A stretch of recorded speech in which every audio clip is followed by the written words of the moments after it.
17 years ago, I was saying I do to the love of my life. That following fall, I had started college. And then that winter, I delivered our first son or first child, Brandon. So 1998 was a big year for us. And one of the memories I have that sticks out is our first apartment. We had a shotgun apartment. Yes, it was a shotgun apartment. And they call it a shotgun because you stand in the middle of the living room, and on one end you can see the bedroom, and if you turn to the other, you can see the kitchen. And we loved it. We loved it there. It was our family. At that time, it was, of course, me, my husband, and our son, Brandon. And we were growing up. We were going through the ups and downs of marriage. We had some great times in that apartment, and we had some really, really tough times as well. I remember it wasn't in a very secure neighborhood. As a matter of fact, it was in a drug-infested neighborhood. And I remember one time, it was around maybe 12 o'clock, and we got to bed really late. And I heard like someone cooing, like a bird. And I was like, baby, what kind of bird is that? And he was like, honey, that's not a bird. That's a drug call.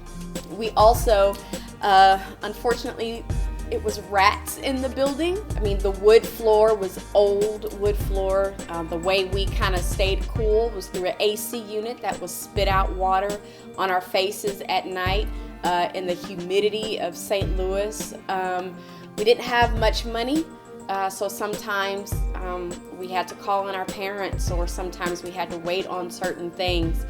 It was hard, especially when we were first starting our lives together. It was a huge challenge, but at the same time, it was so much fun. And I know it sounds weird, and I know you're just kind of like, what? But it was our first Christmas in that apartment. We cooked our food on kind of like a portable oven that we got from his dad because there wasn't a stove in our apartment. And we just had a great time. We learned, I think we were there nothing but like a year and a half, but within that year and a half, at the beginning of our marriage, we learned how to adapt. I mean, we learned how to hustle and we learned how to grind, but at the same time, we learned how to appreciate what we had.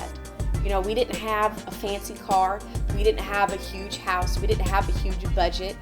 We had one another, and we had our son, and those memories stick out to me, and I'm so thankful that I have those memories. So I know in marriage it's not all gonna be easy and it's not gonna be perfect, but if you can learn to see the God in those memories, if you can just extract what's important, then it'll change your whole perspective.